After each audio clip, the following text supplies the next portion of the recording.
Good day and welcome to the Tech Mahindra Limited Q2 FY2024 earnings conference call. We have with us today from the management of Tech Mahindra Limited, Mr. C.P. Gurnani, Chief Executive Officer, Mr. Mohit Joshi, Chief Executive Officer Designate, and Mr. Rohit Anand, Chief Financial Officer. As a reminder, all participant lines will be in the listen-only mode. There will be an opportunity for you to ask questions after the presentation concludes. Should you need assistance during this conference, please signal an operator by pressing star and then 0 on your touchtone phone. Please note that this conference is being recorded. I now hand the conference over to Mr. C.P. Gurnani, MD and CEO for Tech Mahindra. Thank you, and over to you, sir. Yeah, thank you. Good evening, everyone, and rather for those who have joined from different parts of the world, good evening, good morning, good day to all of you. Thank you for joining the Q2 financial year 24 earnings call. We are now halfway through what would reasonably be called as one of the toughest years for IT services. I know most of us have spoken to you about some of the headwinds, some of the reasons for the slowdown. I do want to admit that we had not budgeted enough for this slowdown. Persistent high interest rates have forced customers, especially in some of our core verticals, to reprioritize spending and make room for elevated interest costs, reallocate capital towards paying the debt positions, and obviously it meant cut in discretionary spends during the process. We do realize that the world is dynamic, and we also need to be more agile and dynamic. We need to listen more to our customers, take a better view of economy. But I do promise you that the company is conscious that there is a requirement for a reset and refresh, and we are working towards that. Meanwhile, Mohit will shortly take you through, how he has been listening to the customers, how he has been managing the transition, or how he has been, leveraging his expertise as a leader. And he has announced some of the reorganization to make us more agile. But I'll let Mohit comment on it. I also want to take this opportunity to welcome Atul Suneja. You all saw the announcement that 2 months ago he joined us as the Chief Operating Officer. Welcome, Atul. Atul, I'm sure you all read about him, that he is an IIT Kharagpur graduate, about 24 years experience, has worked very closely in the financial services and in the healthcare sector. So again, Atul, thank you for strengthening our operations team and our, the delivery team. Now, coming over to where Tech Mahindra continues to invest, despite of, slow takeoff of 5G, we continue to invest in innovation. We're building new age capabilities. Last quarter, both Mohit and I were together visiting customers in the Finland region, and we inaugurated our innovation center in Finland, which will basically help us tap into some of the new age talent which is abundantly available in Finland and in the Nordic countries. We have also partnered with Anyverse. This is a high-end hyperspectral synthetic data generation platform this partnership will focus on, our new age technology for the automobile sector. It will also help the in-cabin systems, and it will also help us build the EV platform and the autonomous AV application, autonomous vehicle applications. Most of us are aware of the momentum that generative AI is creating. We are working closely with lead partners like Google. We recently launched the generative AI-powered email amplifier at the Google global event. Now, the way the company is structured, the company has done it is Gen AI is definitely a part of all our recent deal wins. The Gen AI Studio now has almost 60 pre-built use cases, and over 10,000 associates use Gen AI-based pair programming to boost their productivity. Continuing to innovate, continuing to invest. We started a new vertical about a year ago. It's a sports tech vertical where we have now built relationship with BCCI. Just a app that, right now India is hosting the Cricket World Cup. And we have now got BCCI as a client, IPL, NFL, the Mahindra electric car racing. We also did a very, very successful event called Tech Mahindra Global Chess League, where, it was heartwarming to see how digital and physical get together and how grandmasters are now propagating the use of digital to bring it, chess into every nook and corner of the world. And I'm happy that Tech Mahindra launched a digital product called Fan Next Not Now, which is basically bringing in fans closer to content, fans closer to creativity, fans closer to commerce, and more important is the backbone of all of this is new tech innovation. Backbone to all of this is, the communication vertical, which powers the solution. So, and we continue to work in partnership with some of the hyperscalers like AWS to build the sports cloud, because ultimately a consumer community wants a personalized data-driven experience. Talking through the large deals, that last quarter was not that great. I think we have now improved the momentum. Q2 we delivered $640 million of large deals. Now, this has been, we signed these large deals in fintech. We have signed these large deals in digital transformation. Some of these large deals are also in modernizing the legacy telecom networks. So I think, I'm seeing a healthy pipeline, but, as you know that the market is slightly tough. The deal conversion cycles may become a little longer. We are definitely closer to the customer. I know Tech Mahindra wanted me to finish strong, but, I know we are in a cyclical industry. Tech Mahindra does realize that we didn't have a best of our quarters. We saw a decline of 2.4% over the previous quarter on a constant currency basis.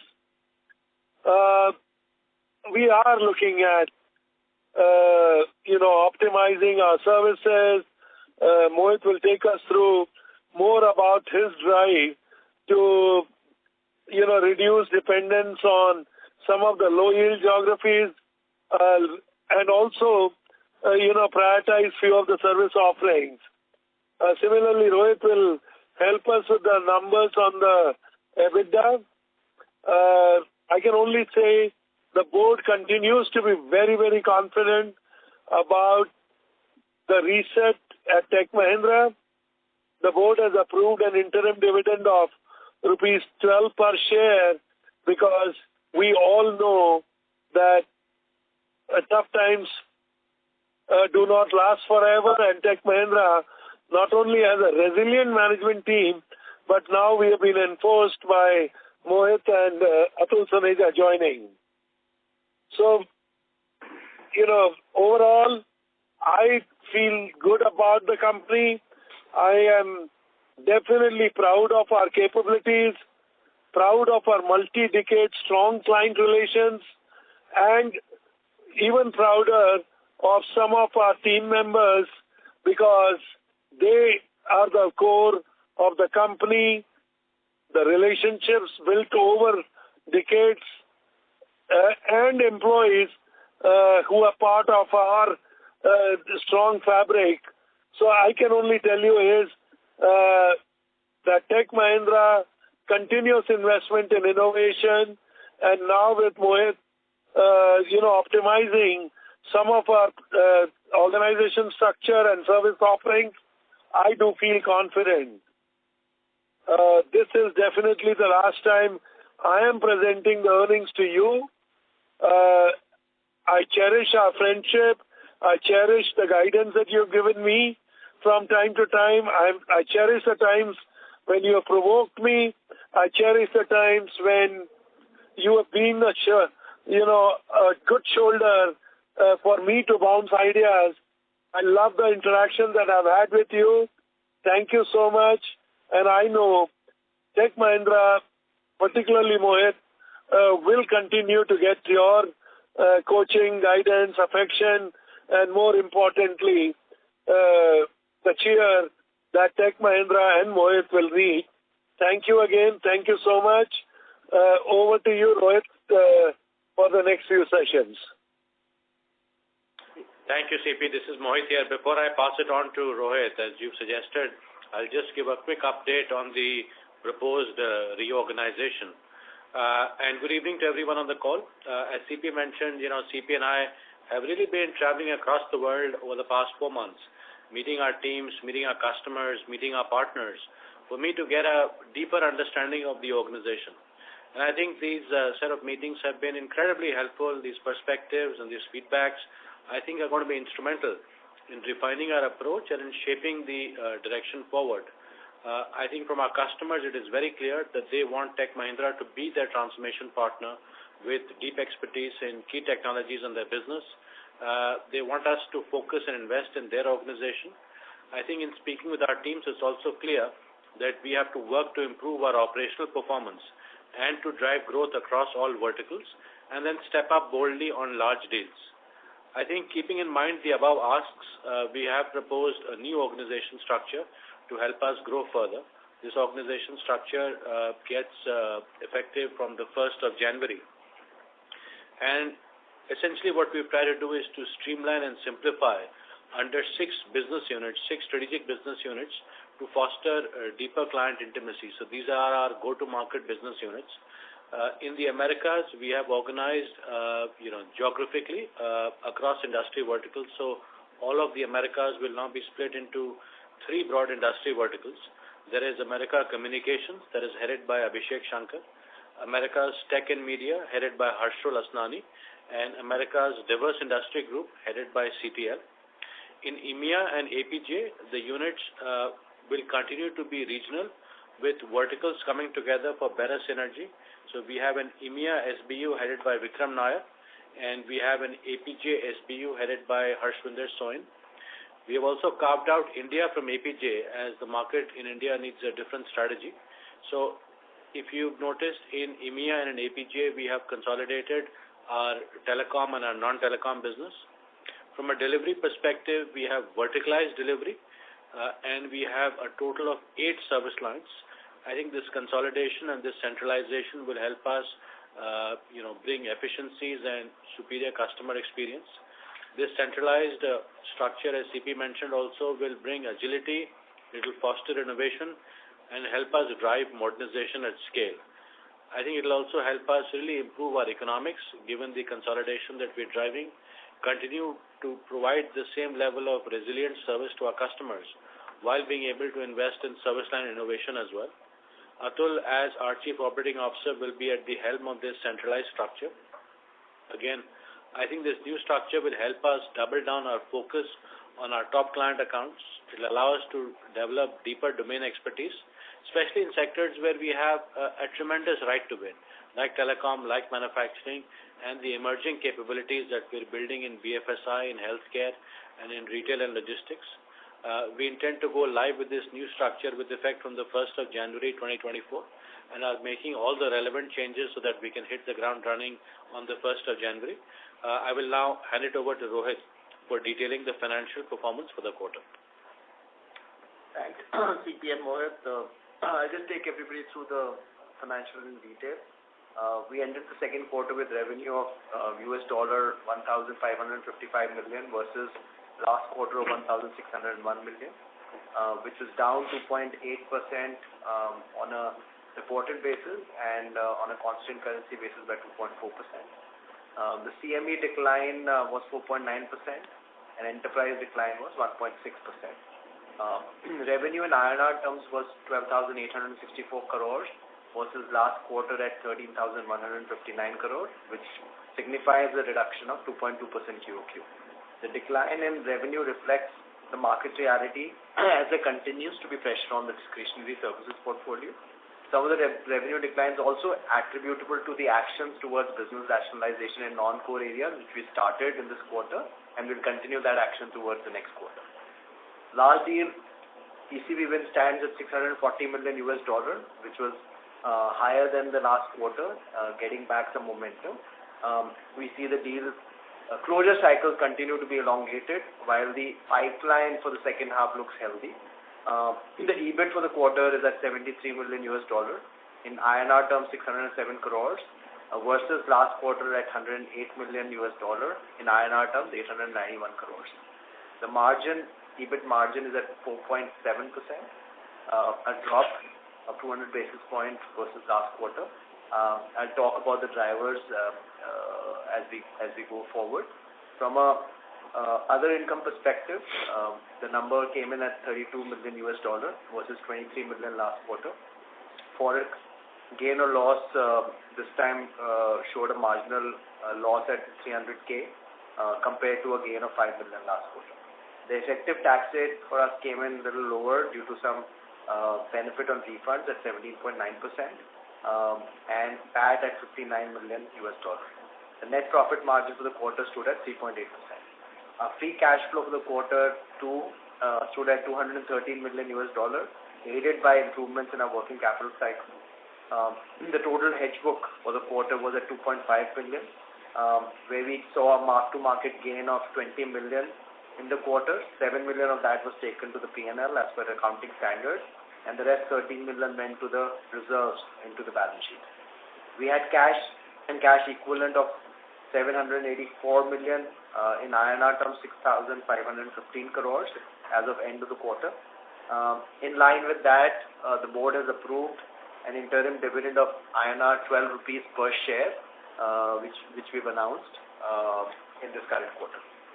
As I mentioned before, we've taken certain actions towards prioritizing, what our core business is, whereby we've taken actions on non-focused geographies, contract business and service lines, which means that we've taking no more business in those areas. We're closing contracts, taking one-time impact, as well as we're terminating projects where we don't see a long-term runway, both from a strategic and viability perspective.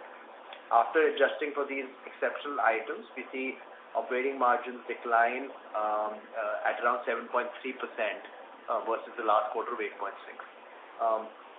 We're open to take questions now and open the line for that. Thank you very much. We will now begin the question and answer session. Anyone who wishes to ask a question may press star and 1 on their touchtone telephone. If you wish to remove yourself from the question queue, you may press star and 2. Participants are requested to use handsets while asking a question. Ladies and gentlemen, we will wait for a moment while the question queue assembles.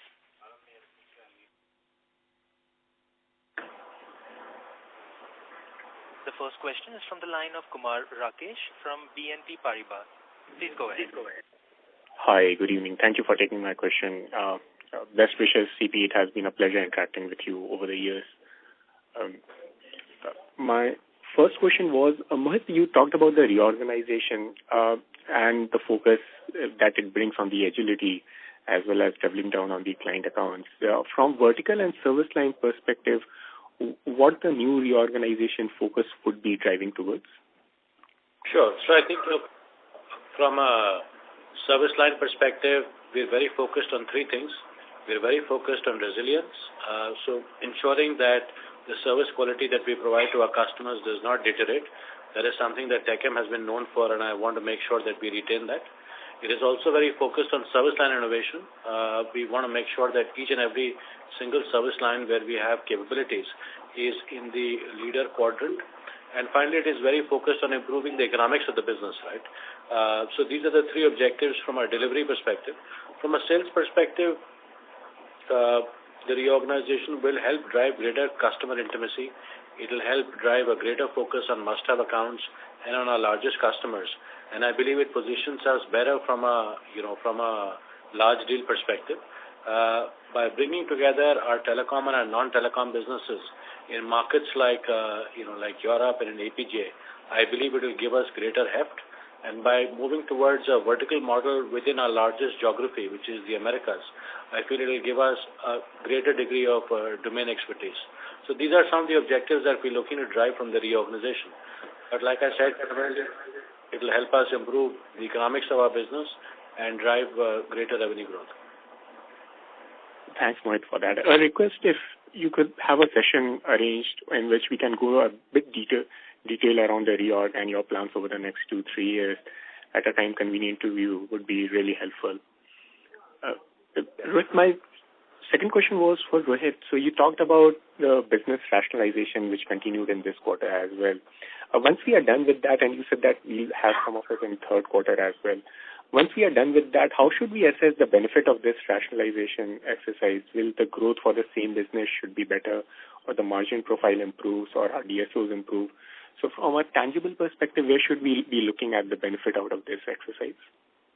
Yeah, it's a mix of all of that you mentioned. I think first it clarifies from a strategy perspective where we want to spend time. That's focusing on what matters and making sure the managerial bandwidth is all aligned where it gives us the best return. Right? So that's the first benefit. Second is when you look at the risk and reward to the portfolio we're rationalizing, it also beyond the margin benefit that we naturally see the next year based on these actions. We also see over term, the call we also taking is based on the inherent risk in some of these contracts, right? So while the margin on the surface in some cases might look okay, but from a risk perspective, that doesn't align with what we want to do as we move forward, right? So I think it's a mix of all of that. So benefits going to be better risk management profile, better margins as we go to the next year, and better cash flow cycle. That's on the financial side. And then from a managerial perspective, more focus on how we want to drive investments in the core side, unlock some value. Got it. Thank you. Thank you. The next question is from the line of Sudhir Guntupalli from Kotak Mahindra Asset Management. Please go ahead. Yeah, CP and Mohit, all the very best to both of you on your new year. Mohit, you have been with the company for almost 4-5 months now.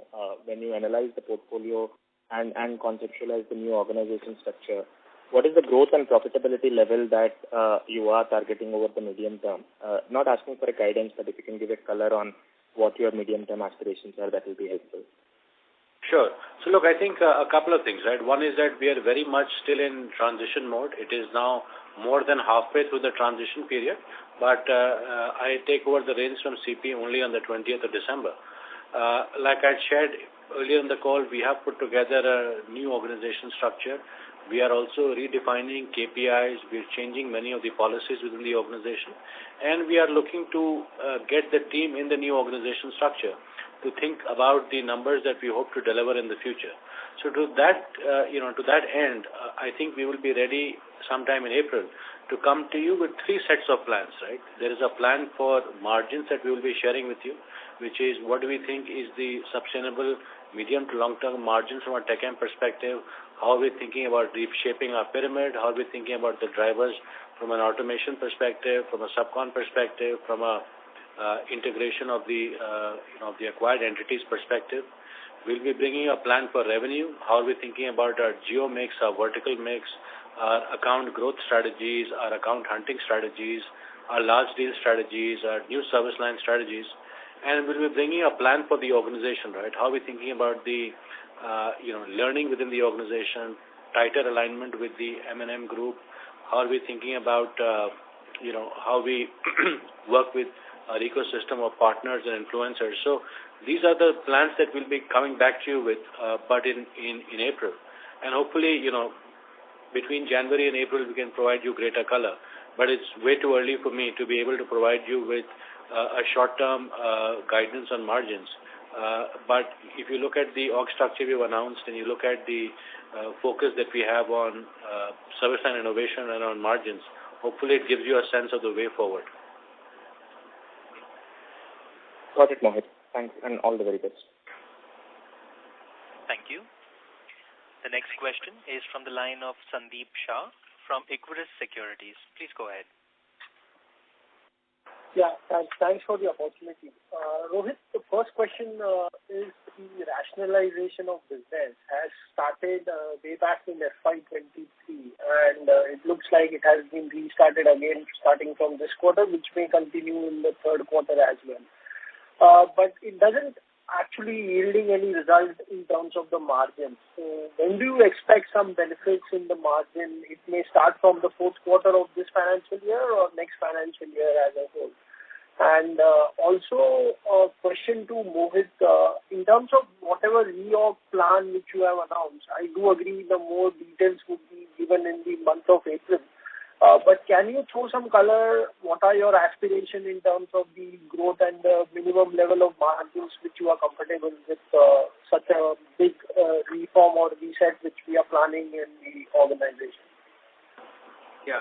So Sandeep, maybe I'll take the margins one first in terms of back, right? So if you think about what we started action on, we executed and communicated an action on an annualized basis of around $60 million. So when you look at $60 million from a low margin perspective, even if you assume 0% versus a portfolio average of 15, that gives you on an annualized basis of 9 million benefit, right? So it's not, from a significance perspective, quantum-wise, that doesn't give you the impact at a portfolio level, but I think from our perspective, it all is adding up, right? And that's what we've clearly articulated that we'll continue this exercise, right? So hence, with Mohit coming in, I think we, as he rightly mentioned, that we'll be coming back to you with a strategic plan in April. It's a part of that where we're defining our core and taking action the non-core as we identified. And the action the non-core could be ceasing that business. Some of the possibility could be that the cease is not an optionality given the contract commitments. Hence, we let it run off as a separate unit, right, with a different focus there. And then third is the divestment area. So I think we are continuing that with a refreshed look with Mohit coming in. And we've done some discrete measures this quarter which will definitely help in margins next year. As I qualify 2 or 3 benefits on both cash flow margins and managerial bandwidth, and we'll continue to drive that towards Q3 also. And just to add to that, right, look, I think the way that we're thinking about the reorganization and the new organization, right, is first we had to define the organization structure. Then we have to have the sort of the policies, the KPIs, the KRAs that underpin this new organization structure.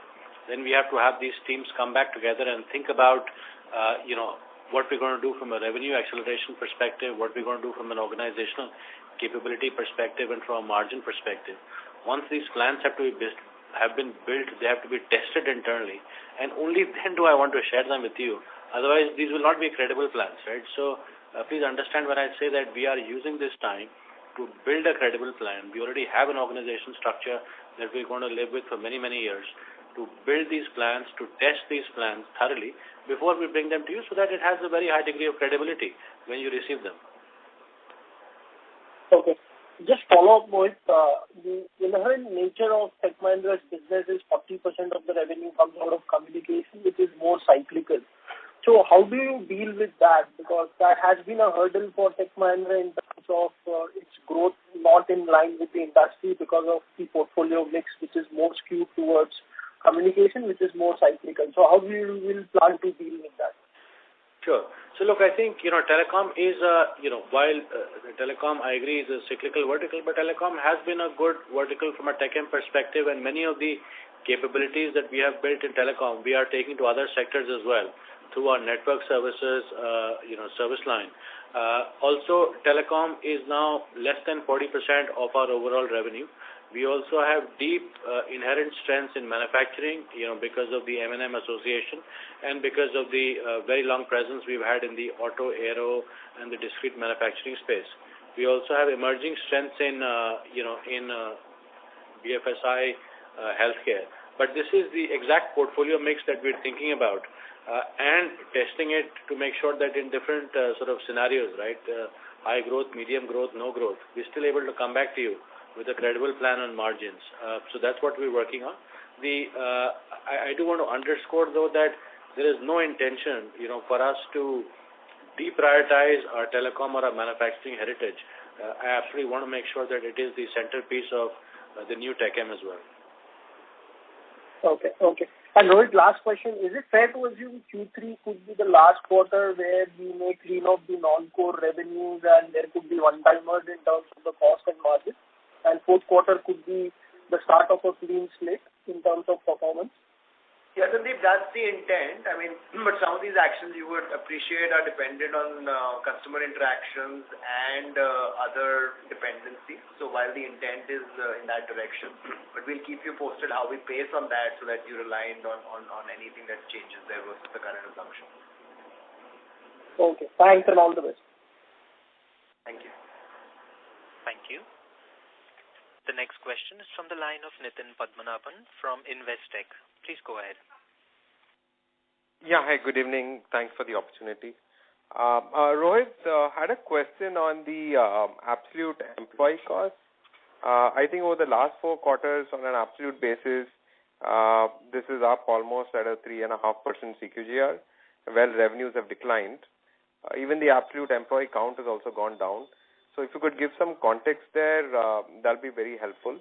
The second is your thoughts on telecom. Do you think it sort of is bottoming out, or how are you looking at it? How should we think about it as we look into the second half and going further? Those were the 2 questions. Thank you. Yeah, so from an employee cost perspective, I think we did wage hike a little bit later last year, so more towards Q2, Q3 cycle. And this year we've done the wage hikes Q1, Q2 cycle with most of it in Q1, right? So I think from a inherent increase perspective between the last 3 odd quarters, that's showing as 2 wage cycle impact, right? So that's causing an increase there.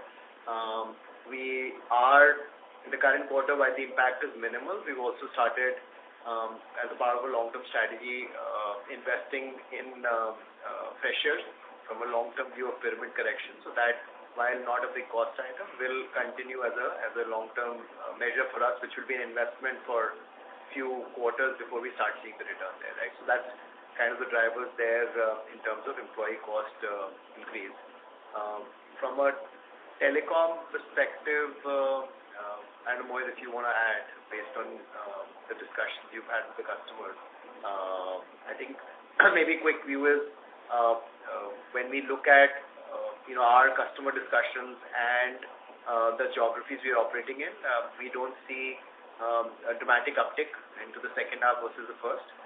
Global, if you look at the global results of majors and telecom players also are not that favorable. What we're trying to work on is what Mohit mentioned, making sure that use this opportunity to get the organization structure in the right direction from a long-term perspective, so that we leverage that domain expertise, which we truly believe in from a telecom perspective. Yeah. Look, I think we do have, deep and exceptional capabilities from a telecom perspective. So as and when the sector bounces back, I think we will have the ability to, to grow with the sector. At the same time, I'm also quite keen that, that we are all quite keen that we don't do any suboptimal deals, that we don't, this is not the time, for us to be doing crazy deals, and I want us to avoid that temptation. Sure. Just one last question for Mohit, if I may. Is that over the years we have done a lot of acquisitions, and do you see that a lot of these acquisitions that have been done, that the cross-sell opportunities to multiple customers across TechM, has that sort of been embedded, or that's something which is sort of a low-hanging fruit that can be sort of executed on as we go forward? I don't think it's low-hanging fruit. I do think that some of the sort of opportunities of cross-sell have been utilized, but certainly there is the possibility of doing more. For instance, we have made acquisitions of a digital engineering services company with strong capabilities in Eastern Europe. Now, digital engineering clearly is a skill in great demand the world over and across industries. So Atul and I will be working very closely to see how we are able to grow our engineering business on the back of this and other acquisitions. There is also, some acquisitions that we have in the design space where there is the opportunity to take that capability across various verticals and across various geos. So there is certainly the possibility to optimize the acquired entities from a margin perspective and from a cross-sell perspective. But I don't think that there is any particularly low-hanging fruit there. Perfect. Thank you so much, and all the very best. Thank you. The next question is from the line of Ravi Menon from Macquarie. Please go ahead. Hi, thank you. CP, it was great seeing you and your team transform Tech Mahindra. Best of luck for your next adventure. You spoke of how 5G-related spending has been a little slow, but given how 5G has failed to uplift consumer output, I think, in all markets, and we've also not seen any killer enterprise use case come up, can we even expect 5G-related spend to pick up in the near future? Yeah, this is Mohit here. I think, from a 5G perspective, I don't think that there is any near-term expectation that there will be a significant pickup in demand. I think while the telcos have invested quite aggressively in 5G historically, there is a little bit of a pullback now, and there are use cases that we have built with telcos. There are labs that we have established, and we are very hopeful that in the medium to long run, whether it's manufacturing or it's travel, we will start to see more 5G use cases, but there isn't a near-term bounce that is visible. Thank you, Mohit. And while it's great to see the 99% payout to shareholder over the first half, I mean, with 37% of the revenue coming from communications, and as you spoke, we are not likely to see an immediate or near-term uptick. Wouldn't the turnaround be aided by some inorganic initiatives in verticals like BFSI, where we are subscale versus peers? Yes. So again, like I said, this is the plan for revenue that we are building out, and we hope to come back to you with that in April. You will be mindful of the fact that I still haven't taken over as the CEO, so it's too early to be sharing concrete plans. And these plans also have to be, built and tested, right, before they are shared. But we will certainly come back to you, and it is very much on our mind. Like I said, our plan for revenue will include things like how we're thinking about the vertical mix, how we're thinking about the geo mix, how we're thinking about our service lines. All of these will be in our plan. Right. So we shouldn't take the current capital allocation as kind of, what is the norm, right? Yes. No, certainly. I mean, we are looking at reshaping from a margin perspective, from a revenue perspective, and from an organization perspective. Great. Thank you. Best of luck. Thank you.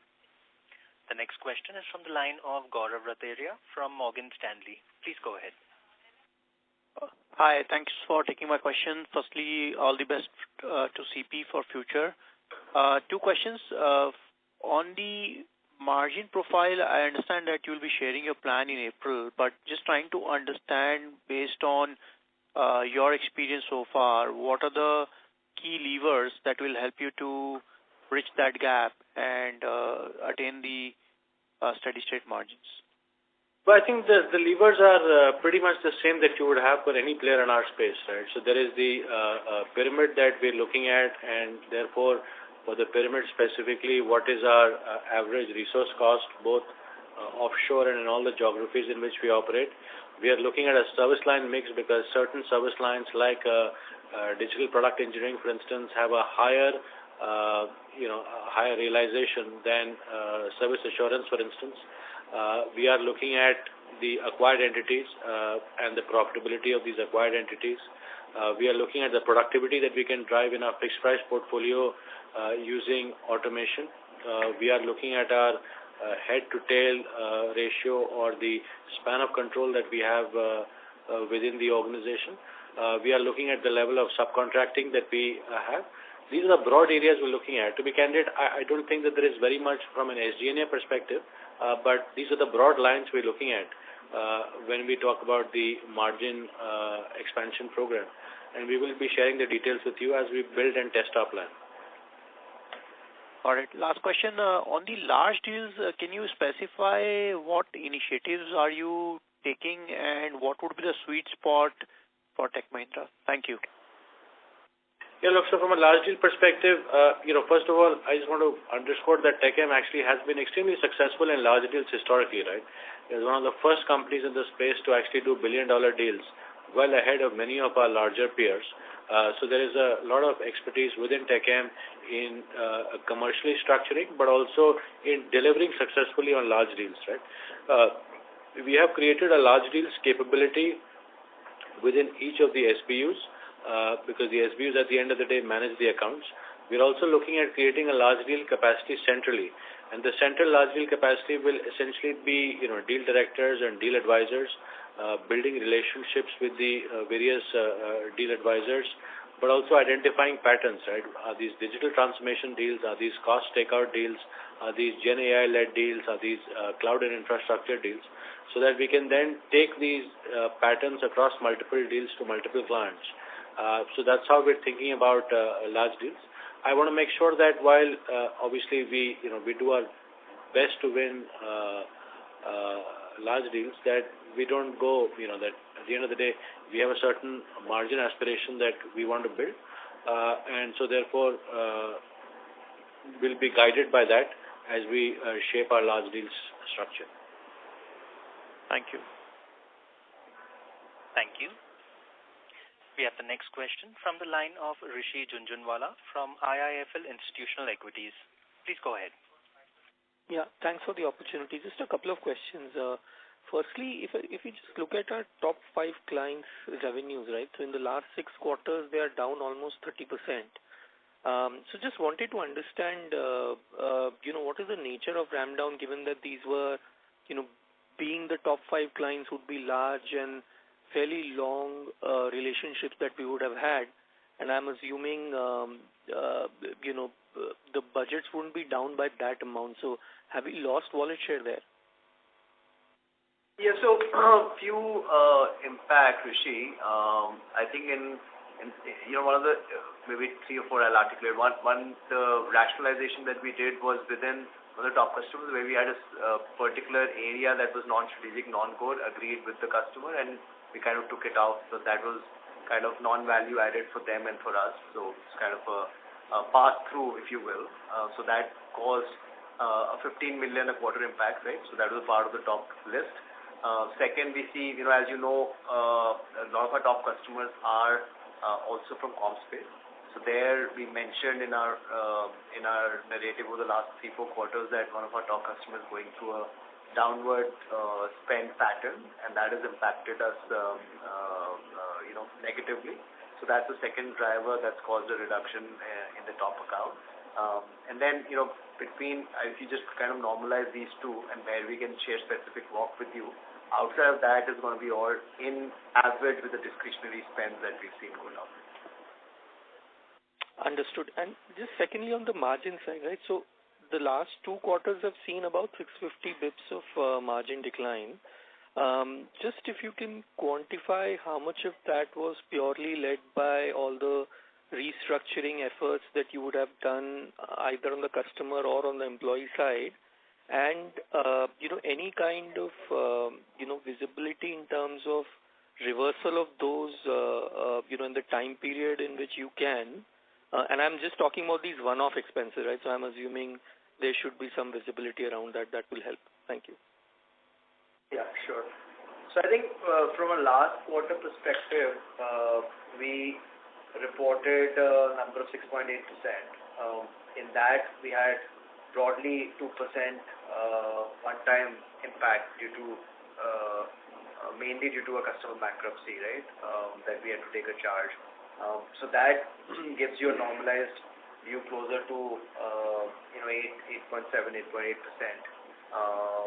where we were last quarter. And from there, I think based on the operational drop we've seen in utilization, revenue decline versus not equivalent cost out in the time frame we had, and some partial VP reinstatement which we cut the previous quarter, we've seen a normalized margin dip down to 7.34%, right? And then this quarter, if you add back the exceptional items, so then we've had the exceptional items, right? So you take that out, the reported margin is 4.7%. The exceptional items for the quarter is around 260 basis points. So 260 basis points for this quarter and close to 200 basis points last quarter. Those have been the exceptional items that we've seen in the last 2 quarters. So I'm assuming these two should ideally be, reversed in the next 2 quarters, right? So these are, look at the, see, for example, customer, when you say reverse, it will get normalized. Yes, it won't repeat. But when we look at Q3, as I mentioned, our portfolio identification of the core and exiting non-core will continue towards Q3. That's the current plan. And since there are a lot of dependencies on multiple stakeholders on executing those actions, there could be some 1 month up and down. That I mentioned, we'll keep you posted how that goes. But right now the intention is to close all our portfolio clarity actions by Q3. Understood. Thank you. All the best. Thank you. Thank you. The next question is from the line of Manik Taneja from Axis Capital. Please go ahead. Hi, thank you for the opportunity. While some of my questions have already been answered, but just trying to understand what are you seeing from your customer portfolio in terms of verticals like financial services and manufacturing? Sure. So look, I think manufacturing is a very significant vertical for us, and I do feel that we have an incredible right to win. It's also a sector that is being transformed quite dramatically by everything from 5G to IoT to automation in the plant to everything that is happening from a digital perspective on the sales front. So it is a sector that has historically been underinvested in technology, but there's an enormous amount of technology going in, whether it's from the IT perspective or from an engineering perspective or from a design perspective. And I do feel, given the heritage of the Mahindra Group, we have a unique right to win over here.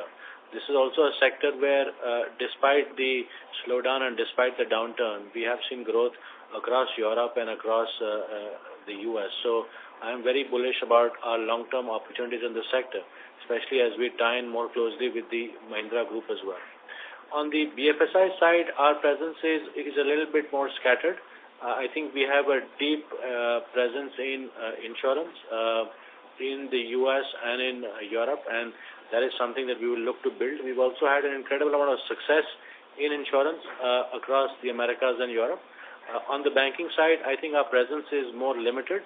But again, I do feel that we have a right to win in this sector, given the fact that we have expertise across multiple areas like digital engineering for financial products, like design through the Born acquisition, like a couple of very targeted vertical BPS capabilities we have, for instance, in mortgages in Europe, but also the relationships that we have built up with financial institutions through the group. So I do feel that while it will be a longer climb in financial services because we are not the entrenched leader in this segment, I do feel that there will be significant opportunities because banks and insurers and asset managers are constantly looking to refresh their partners.